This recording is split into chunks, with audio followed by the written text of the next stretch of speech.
السلام علیکم ورحمۃ اللہ وبرکاتہ۔ اعوذ باللہ من الشیطان الرجیم، بسم اللہ الرحمن الرحیم۔ وَكَذَلِكَ مَكَّنَّا لِيُوسُفَ فِي الْأَرْضِ يَتَبَوَّأُ مِنْهَا حَيْثُ يَشَاءُ نُصِيبُ بِرَحْمَتِنَا مَن نَّشَاءُ وَلَا نُضِيعُ أَجْرَ الْمُحْسِنِينَ۔ صدق اللہ العلی العظیم۔ رب اشرح لی صدری ویسر لی امری واحلل عقدۃ من لسانی یفقہوا قولی رب زدنی علما۔ سورہ یوسف کی تفسیر کا سلسلہ الحمدللہ جاری ہے۔ گزشتہ ہمارے مطالعے میں جو بات آئی اس میں اللہ سبحانہ و تعالیٰ نے وہ گفتگو بادشاہ مصر کے بادشاہ اور یوسف علیہ السلام کی گفتگو کا تذکرہ کیا۔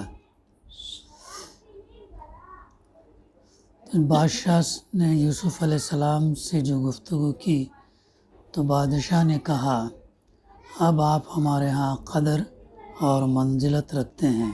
کب؟ جب آپ نے وہ خواب کی تعبیر بیان کی۔ کون سے خواب کی؟ 7 دبلی گائیں موٹی گائیں کو کہا رہے ہیں۔ جب اس کی تعبیر آپ نے پیش کی تو جو ہے بادشاہ بہت متاثر ہوا اور جو ہے جب یہ الفاظ کہے، اب آپ ہمارے ہاں قدر اور منزلت رکھتے ہیں اور آپ کی امانت پر پورا بھروسہ ہے۔ یوسف علیہ السلام نے کہا، ملک کے خزانے میرے سپرد کیجیے، میں حفاظت کرنے والا بھی ہوں اور علم بھی رکھتا ہوں۔ یعنی آپ کے اندر وہ صلاحیت تھی، آپ وہ لائق تھے کہ آپ نے چاہا کہ اس کا صحیح استعمال ہو، اس تنگی میں، فاقہ کشی میں، سوکھا جب پڑنے والا ہے تب اس کے صحیح اس کو یہ کریں اور جو ہے جمع کریں، اور جمع کرنے کے بعد جو ہے پھر اس کا ڈسٹریبیوشن کریں۔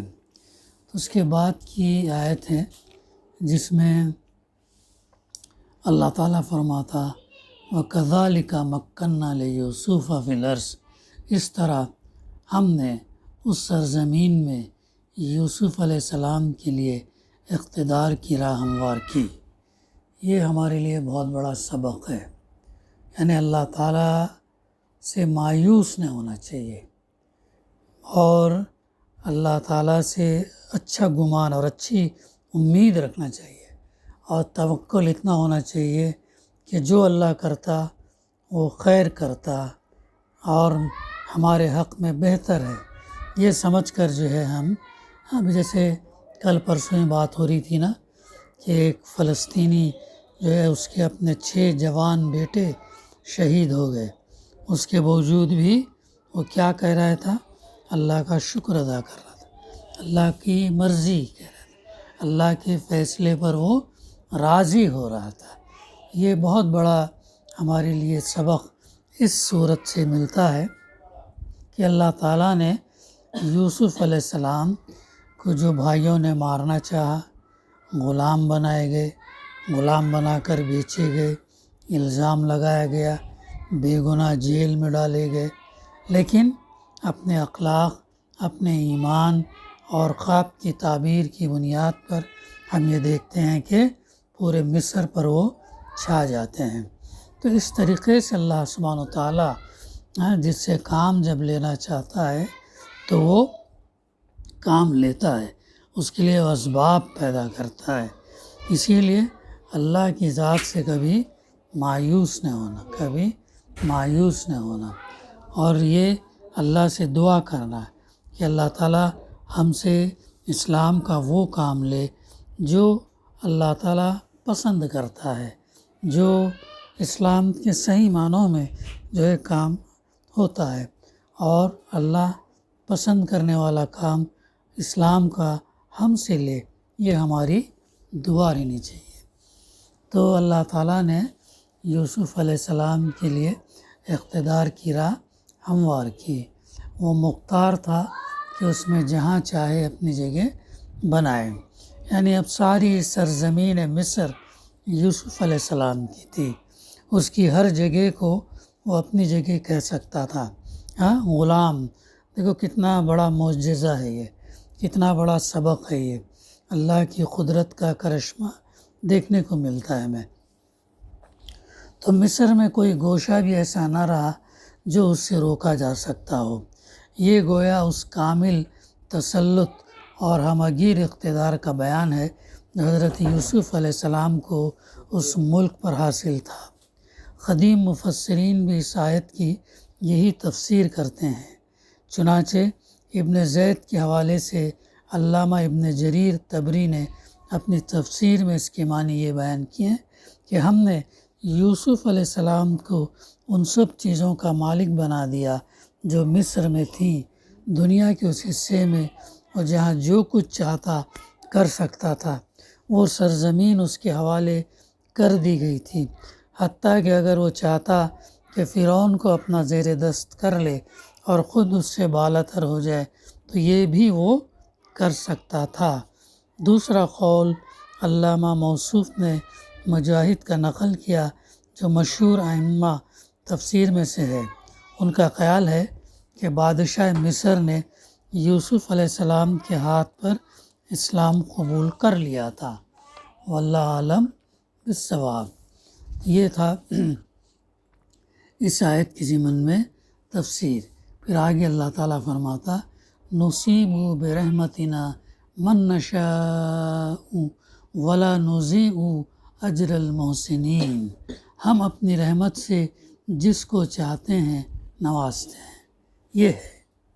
یہ ہمارا یقین، ہمارا ایمان. اب اللہ اپنی رحمت سے جس کو چاہتا ہے نوازتا ہے. ہاں، بارہا قرآن مجید میں اس کا تذکرہ ہم کو ملتا ہے. ولا نضیع اجر المحسنین. نیک لوگوں کا اجر ہمارے ہاں مارا نہیں جاتا. جو نیک ہیں، جو اخلاص سے اللہ کی رضا جوئی کے لیے، اللہ کو خوش کرنے کے لیے خیر کے کام کرتے ہیں، نیک کام کرتے ہیں، ایسے نیک لوگوں کا اجر اللہ تعالیٰ کے ہاں جو ہے وہ ضائع نہیں ہوتا. یہ ہم کو تسلی دی جا رہی ہے. آیت نمبر 56 میں یہ تسلی ہم کو دی جا رہی. پھر آگے فرمایا جا رہا وَالْأَجْرُ الْآخِرَةِ خَيْرٌ لِلَّذِينَ آمَنُوا وَكَانُوا يَتَّقُونَ. اور آخرت کا اجر ان لوگوں کے لیے زیادہ بہتر ہے جو ایمان لائے اور خدا ترسی کے ساتھ کام کرتے رہے. یہ ہے وہ شرط جو بتائی جا رہی ہے. جیسے سورۃ العصر کے اندر جو ہے بتایا گیا، زمانے کی قسم کھا کر کہ انسان خسارے میں ہے سوائے ان لوگوں کے جو ایمان لائے اور عمل صالح کیا، حق بات کی تصدیق کی اور اس پر جو ہے صبر کیا. تو اللہ تعالیٰ یہاں پر آخرت کا اجر ان لوگوں کے لیے زیادہ بہتر ہے جو ایمان لے آئے اور خدا ترسی کے ساتھ جو ہے وہ کام کرتے رہے. یعنی یہ تنبیہ ہے اس امر پر کہ کوئی شخص دنیاوی حکومت اور اقتدار کو نیکی و نیکوکاری کا اصلی اجر اور حقیقی اجر مطلوب نہ سمجھ بیٹھے، بلکہ خبردار رہے کہ بہترین اجر اور وہ اجر جو مومن کو مطلوب ہونا چاہیے وہ ہے جو اللہ تعالیٰ آخرت میں عطا فرمائے گا. بہت امپورٹنٹ باتیں ہیں یہ، اس کے دھیان دو اور سنو. آخرت کا اجر سب سے اعلیٰ، سب سے بہترین، اور جو ہے وہ پوری مایوسی کو یہ کر کے چھٹ کر یہ کر کے رکھ دیں گا، وہ ختم کر کے رکھ دیں گا مایوسی کو. اور اسی لیے توکل، اللہ پر ایمان، صبر، ہمت اور جد و جہد، کوشش اللہ کی راہ میں کرتے رہنا چاہیے.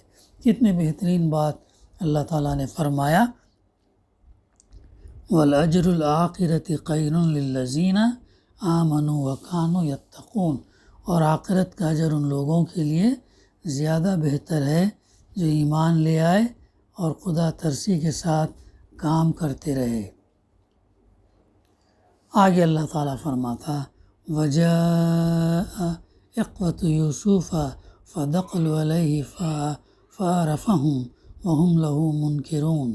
یوسف علیہ السلام کے بھائی مصر آئے اور اس کے ہاں حاضر ہوئے۔ اب اس کے بعد جو ہے ایک طویل زمانہ چھوڑ دیا گیا اور ڈائریکٹ یہ بات بتا دی گئی کہ یوسف علیہ السلام کے جو 10 بھائی تھے پہلی ماں سے، وہ کیا ہے، وہ مصر آئے۔ اب یہاں پر مفسر لکھتے ہیں 7-8 سال کے واقعات درمیان میں چھوڑ کر سلسلہ بیان اس جگہ سے جوڑ دیا گیا جہاں سے بنی اسرائیل کے مصر منتقل ہونے اور حضرت یعقوب علیہ السلام کو اپنے گمشدہ صاحبزادے کا پتہ ملنے کی ابتدا ہوتی ہے۔ بیچ میں جو واقعات چھوڑ دیے گئے ان کا خلاصہ یہ ہے کہ خواب والی پیش خبری جو ہے کے مطابق حضرت یوسف علیہ السلام کی حکومت کے پہلے 7 سال مصر میں انتہائی خوشحالی کے گزرے اور ان ایام میں انہوں نے آنے والے قحط کے لیے وہ تمام پیش بندیاں کر لیں جن کا مشورہ بادشاہ کے خواب کی تعبیر بتاتے وقت وہ دے چکے تھے۔ سینسس کا سسٹم، راشننگ کا سسٹم یوسف علیہ السلام کی ایجاد ہے۔ کتنے سال پرانا واقعہ ہے؟ 4000 ایئرس پرانا واقعہ ہے، اور سٹوریج کا کانسیپٹ یوسف علیہ السلام نے دیا اتنے سال پہلے۔ تو یہ کیسے دیا؟ یہ اللہ تعالیٰ الہام کر کے بتاتا ہے۔ ہر انبیاء ان کی جو صلاحیت تھی اللہ کی طرف منسوب کیے، یہ اللہ کے اذن سے میں یہ کرتا ہوں، یہ علم ان علوم میں سے ہے جو اللہ نے مجھے عطا کیا ہے نا۔ وہ بات آئی تھی خواب کی تعبیر کے سلسلے میں، یہ جو ہے یوسف علیہ السلام ارشاد فرماتے ہیں، عرض کرتے ہیں۔ تو یہ جو ہے جو بیچ کے واقعات چھوڑ دیے گئے ان کا خلاصہ یہ ہے، خواب والی پیش خبری کے مطابق حضرت یوسف علیہ السلام کی حکومت کے پہلے 7 سال مصر میں انتہائی خوشحالی کے گزرے اور ان ایام میں انہوں نے آنے والے قحط کے لیے تمام پیش بندیاں کر لی جن کا مشورہ بادشاہ کے خواب کی تعبیر بتاتے وقت وہ دے چکے تھے۔ اس کے بعد قحط کا دور شروع ہوا، یعنی 7 سال فراوانی کے، 7 سال جو ہے برسات، فصل اور بہترین اناج پیداوار، مویشی، نباتات، سب اس کا بہترین دور گزرا، اور اس کے بعد جو ہے 7 سال قحط کا دور شروع ہوا، اور یہ قحط صرف مصر ہی میں نہ تھا بلکہ آس پاس کے ممالک بھی اس کی لپیٹ میں آ گئے تھے، یعنی اتنا وسیع فیمین تھا، قحط تھا، تو آس پاس کے ممالک بھی لپیٹ میں آ گئے تھے۔ شام، فلسطین، شرق اردن، شمالی عرب، سب جگہ خشک سالی کا دورہ تھا۔ ان حالات میں حضرت یوسف علیہ السلام کے دانش مندانہ انتظام کی بدولت صرف مصر ہی وہ ملک تھا جہاں قحط کے باوجود غلے کی افراط تھی۔ یہ تھی وہ بات، قحط آنے کے باوجود بھی جو ہے، دیکھو یہ چیز اسی لیے مومن کو منصوبہ بنانا، پلان کر کے اس کے اوپر عمل کرنا، اور یہ تھا انبیاء کا کام۔ انبیاء ایسے ہی میدان میں نکل نہیں جاتے تھے، منصوبہ بناتے۔ ہاں، علم جو اللہ نے ان کو دیا اس کے ذریعے سے جو ہے وہ منصوبہ بناتے، اس منصوبے پر عمل پیرا ہوتے، اور اللہ کی مدد آتی، اللہ کے اذن سے پھر وہ کامیاب ہوتے۔ یہ ہے جو ہمیں سمجھنے کی ضرورت ہے۔ تو اس لیے ہمسائے ممالک کے لوگ مجبور ہوئے کہ غلہ حاصل کرنے کے لیے مصر کی طرف رجوع کریں۔ یہی وہ موقع تھا جب فلسطین سے حضرت یوسف علیہ السلام کے بھائی غلہ خریدنے کے لیے مصر پہنچے۔ غالباً حضرت یوسف علیہ السلام نے غلے کی اس طرح ضابطہ بندی کی ہوگی کہ بیرونی ممالک میں خاص اجازت ناموں کے بغیر اور خاص مقدار سے زیادہ غلہ نہ جا سکتا ہوگا۔ اس وجہ سے یعنی ایکسپورٹ امپورٹ بھی ہے، ایکسپورٹ کر رہے تھے، بلکہ جو ملکوں کو ضرورت پڑ رہی تھی ان کو غلہ یوسف علیہ السلام بھیج رہے تھے، یعنی کتنا مقدار میں انہوں نے سٹور کر کے رکھا تھا، اور کتنی دور اندیشی تھی کہ دوسرے ملکوں کو دینے کے علاوہ مقامی لوگوں کو، اپنے ملک کے لوگوں کے لیے بھی انتظام کر کے رکھا تھا۔ یہ ہے وہ بات جو زبردست ہے۔ اس وجہ سے جب برادران یوسف علیہ السلام نے غیر ملک سے آ کر غلہ حاصل کرنا چاہا ہوگا تو انہیں اس کے لیے خاص اجازت نامہ حاصل کرنے کی ضرورت پیش آئی ہوگی، اور اس طرح حضرت یوسف علیہ السلام کے سامنے ان کی پیشی کی نوبت آئی ہوگی۔ یہ ہے وہ چیز جو تو یوسف علیہ السلام کے بھائی جو ہے مصر آئے اور اس کے ہاں یعنی یوسف علیہ السلام کے سامنے حاضر ہوئے۔ فرمایا آگے، یوسف علیہ السلام نے انہیں پہچان لیا مگر وہ اس سے ناآشنا تھے، یعنی برادران یوسف علیہ السلام کا آپ کو نہ پہچاننا کچھ بعید قیاس نہیں ہے۔ جس وقت انہوں نے آپ کو کنویں میں پھینکا تھا اس وقت آپ کی عمر کتنی تھی؟ 17 سال کے تھے۔ کنویں میں جب ڈالے گئے، دیکھو 17 سال بھی تو اچھی عمر ہوتی ہے، وہ عمر میں ان کو اس کے اندر ڈالے تھے، اور اب آپ کی عمر 38 سال کے لگ بھگ تھی، 38، یعنی 17 سال یہ، 19-20 سال کی عمر میں جیل گئے، 10-12 سال رہے، پھر اس کے 6-7 سال بعد یہ قحط آیا، تو جب تک آپ کی عمر کتنی تھی؟ 38 سال کے لگ بھگ تھی۔ اتنی طویل مدت آدمی کو بہت کچھ بدل دیتی ہے۔ پھر یہ تو ان کے وہم گمان میں بھی نہ تھا کہ جس بھائی کو کنویں میں پھینک گئے تھے وہ آج مصر کا مختار مطلق ہوگا۔ بھائیوں نے نہیں پہچانا، لیکن یوسف علیہ السلام جو ہے وہ پہچان لیے ان کو، کیونکہ بہت سارے تبدیلی اتنے سالوں میں آئی ہوگی، 20 سال کا عرصہ یہ بہت تبدیلی آئی ہوگی، تو اس لیے بھائیوں نے نہیں پہچانا، لیکن یوسف علیہ السلام نے پہچانا۔ پھر اس کے بعد دیکھتے ہیں وَلَمَّا جَهَّزَهُمْ بِجَهَازِهِمْ قَالَ ائْتُونِي بِعَاقٍ لَكُمْ مِنْ أَبِيكُمْ۔ پھر جب اس نے ان کا سامان تیار کروایا تو چلتے وقت ان سے کہا اپنے سوتیلے بھائی کو میرے پاس لانا۔ جب وہ سفر نکلنے لگے بھائی تو ان سے کہا کہ اب تم جا رہے ہو، اب اپنے ساتھ میں کیفیت دریافت کر لی ہوگی، ایک اور بھائی ہے، سوتیلا ہے، یوسف کا بھائی ہے، تو معلومات دریافت کرنے کے بعد کیا کہا؟ سوتیلے بھائی کو میرے پاس لانا۔ الا ترون انی اوفی الکیل وانا خیر المنزلین۔ دیکھتے نہیں ہو کہ میں کس طرح پیمانہ بھر کر دیتا ہوں اور کیسا اچھا مہمان نواز ہوں۔ یہاں پر یوسف علیہ السلام اپنا تعارف پیش کر رہے ہیں کہ کس طرح پیمانہ بھر کر دیتا ہوں اور کیسا اچھا مہمان نواز ہوں۔ فَإِن لَمْ تَأْتُونِي بِهِ فَلَا كَيْلَ لَكُمْ عِندِي وَلَا تَقْرَبُونَ۔ اور اگر تم اسے نہ لاؤ گے تو میرے پاس تمہارے لیے کوئی غلہ نہیں، بلکہ تم میرے قریب بھی نہ پٹکنا۔ یہ سمجھ گئے تھے، اس لیے انہوں نے اپنے بھائی سے ملنا چاہا، دیکھنا چاہا، تو بھائیوں کے سامنے یہ شرط لگا دی کہ وہ جو سوتیلا بھائی جس کو تم چھوڑ کر آئے ہو اس کو آئندہ ٹرپ میں ساتھ لائے آنا۔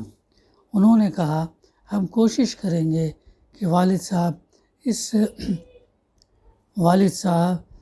صاحب جو اسے بھیجنے پر راضی ہو جائیں، اور ہم ایسا ضرور کریں گے۔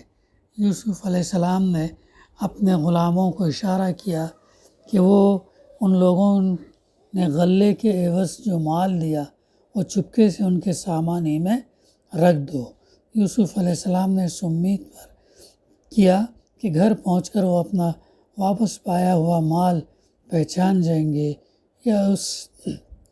یا اس فیاضی پر احسان مند ہوں گے، اور عجب نہیں کہ وہ جو پھر پلٹیں۔ تو یہ وہ یوسف علیہ السلام کا منصوبہ تھا کہ ان کے جاتے وقت جو ہے ان کے غلوں کے تھیلے کے اندر انہوں نے کچھ جو اشرفیاں دی تھی وہ دوبارہ ان کے اندر سامان ہی میں رکھ دیے، اور اس امید پر انہوں نے کیا کہ گھر پہنچ کر وہ اپنا واپس پایا ہوا مال پہچان جائیں گے اور یا اس فیاضی پر احسان مند ہوں گے، اور عجب نہیں کہ پھر جو ہے وہ پلٹیں۔ یہ دراصل ان کی چال تھی، یہ دراصل ان کی ترتیب تھی کہ جو ہے کس طریقے سے اس شرک کو، بدعت کو، اللہ کے ساتھ کسی اور کو شریک ٹھہرانے کو اور روکنے کا جو ہے وہ یوسف علیہ السلام نے حربہ کیا۔ بخیر انشاءاللہ آئندہ سلسلہ جاری رہے گا۔ دعا ہے کہ اللہ سبحانہ و تعالی ہمیں کہنے سننے سے زیادہ صحیح سمجھنے، عمل کرنے اور اس پیغام کو پہنچانے کی توفیق عطا کرے۔ ربنا تقبل منا انک انت السمیع العلیم وتب علینا انک انت صلی اللہ تعالی علی خیر خلقی وعلی آلہ وصحبہ اجمعین۔ الحمد للہ رب العالمین۔